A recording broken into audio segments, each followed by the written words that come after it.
Hello, my name is Jose de Jesus. I am the Esperanza Cyber Charter School social worker, and today we're going to be talking about how to support my child's emotional needs. So, understanding children's emotional needs. Children come into the world with certain basic emotional needs: the need to feel loved and the need for a positive self esteem. As a parent, is your job to be aware of these needs and communicate with your child in a way that will support your child's positive growth. Children have strong need of love, which begins at birth. The tiny infant feels fragile and is completely dependent upon her caretakers to survive. They feed her, comfort her, and make her feel valued. This loving care helps children to build trust in other people, to love themselves, and to feel safe in the world. As children grow, they continue to need their parents' love and attention. When your 8-year-old shows you his science projects, he will need your positive feedback. If your 11-year-old fails a math quiz, he will need your loving support to know what he is that he is still valuable. Here are some positive ways you can emotionally support your children. Quality time communicates you care. Spending time with your children communicates you care. To a child, time equals attention equals love. Looking up when they call you, making eye contact when they speak, and responding to their latest creation, hobby, or question with interest shows to them that they are important to you. Affection. Children need affection. Children have the need for affection, like smiles, hugs, kisses, and caring words such as I love you, your loving touch, and words that make them feel loved. Accepting their feelings. Children need to know this. Children need to know that you accept their feelings, their mistakes, and love them unconditionally. For example, telling your child, "I know you spilled the milk, but you didn't do it on purpose," or saying, "Crying is okay. You feel sad your friend is moving." Providing them safety and security. Give them unconditional love. Maintain routines so they feel secure. Make sure they know home is a safe place for them. Acknowledgement. This is achieved by recognizing your children's feelings, opinions, and desires. Children feel respected and valued when you acknowledge their opinions, feelings, and desires. For instance, telling him or her, "I know it's hard to stop playing with your friends and take a bath," communicates that you know that what he or she is doing is important to them, but it's also important to you. Praise communicates an appreciation of the child's efforts. Praise communicates an appreciation of the child's efforts and that the child is valued. For example, telling him, "I'm proud of you for getting such good grades," or "I like the colors you use on your painting," show approval and enhance his self esteem. Teenagers build their confidence and self esteem. Praise them and be specific. Tell them exactly why you're impressed or proud of them. Spend time with them and let them know how much you value them. Support calms a child. For example, telling her or him, "Don't worry, you'll do better next time," encourages them, restores their belief in themselves, and helps them to build optimism.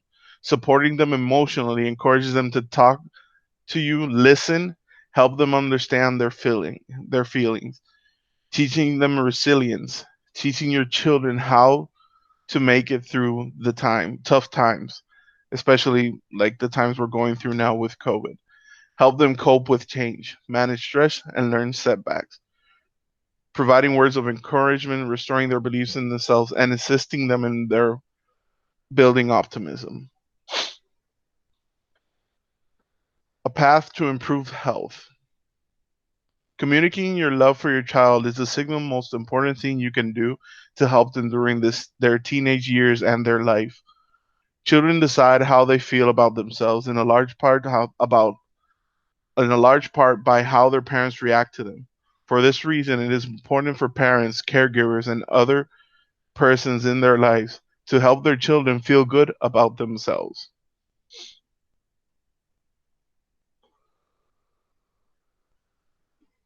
Ways for parents to support their children and youth emotional needs. Provide a safe and loving home environment. Create an atmosphere of honesty, trust, and respect. Allow age appropriate independence and assertiveness.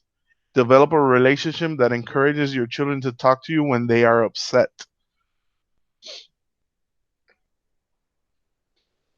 Teach responsibility for your children, belongings and yours. Teach basic responsibility for household chores. Teach the importance of accepting limits. Don't forget the importance of rules.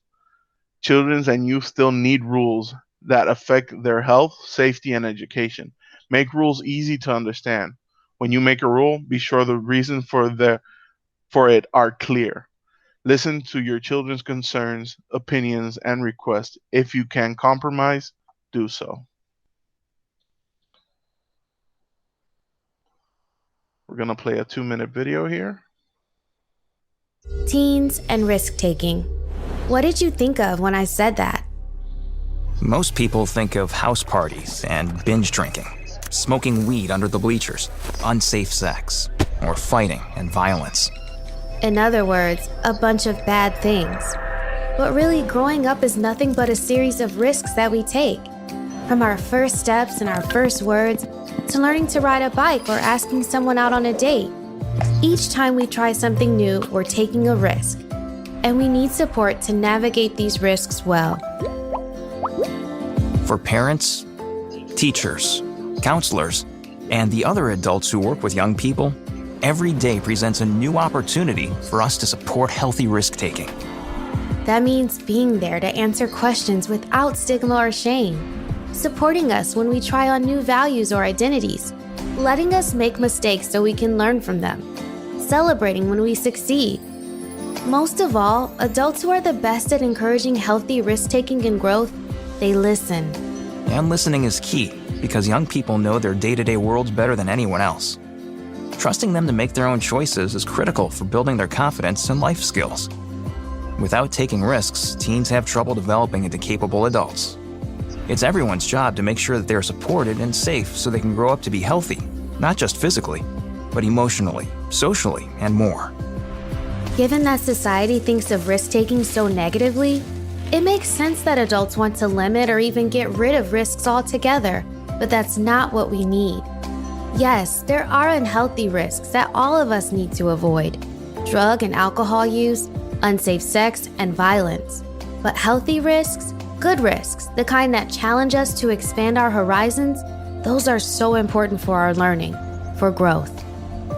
Learn more about promoting positive adolescent health behaviors and outcomes from the National Academies of Sciences, Engineering, and Medicine at nationalacademies.org/. Things to consider during this time, and especially if you have children at your home and you want to be aware of certain things that could be going around in your household. Work together to maintain open communication. If you suspect there's a problem, ask your children about what is bothering him or her. Don't ignore the problem in hopes that it will go away. It's easier to cope with problems when they are small. This also gives you and your children the opportunity to learn how to work your problems together. Don't be afraid to ask for help with dealing with your children.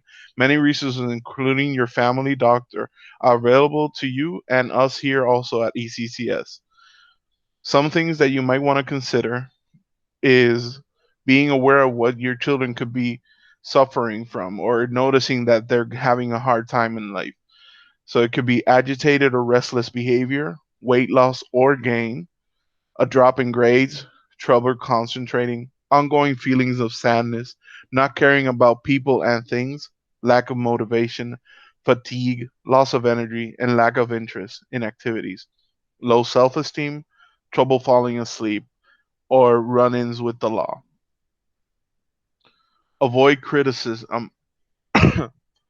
Children need possible self esteem. It is in your eyes, your words, your actions, and your smile that your child forms an image of himself. Children desperately want to feel that they are valuable. Giving your child a good feeling about himself by protecting his self esteem is one of your greatest challenges as a parent.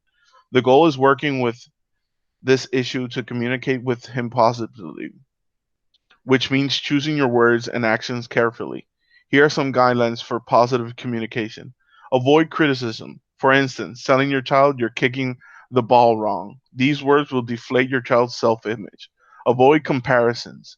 If you say, "Why can't you be more like your younger brother or get good grades, your child will feel inadequate. Avoid negative adjectives. If you use words such as sloppy, bad, or lazy, your child will feel she or she is not valuable. Avoid negative phrases. When a parent says, "What is wrong with you?" or "How many times have I told you not to?" these phrases will cause a child to feel flawed. Yelling at your child or expressing your anger physically also causes a child to feel devalued and unloved. When you are present with your child in the moment and respond with warmth and appreciation, your child will grow up feeling loved and secured.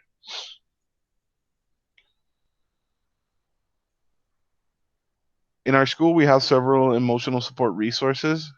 If you want to know more about what resources we have, feel free to contact me at any time via email or text me or call me, and I'll be available to support you at any time. Again, like I said at the beginning, my name is Jose de Jesus, and I'm the Esperanza Cyber School social worker.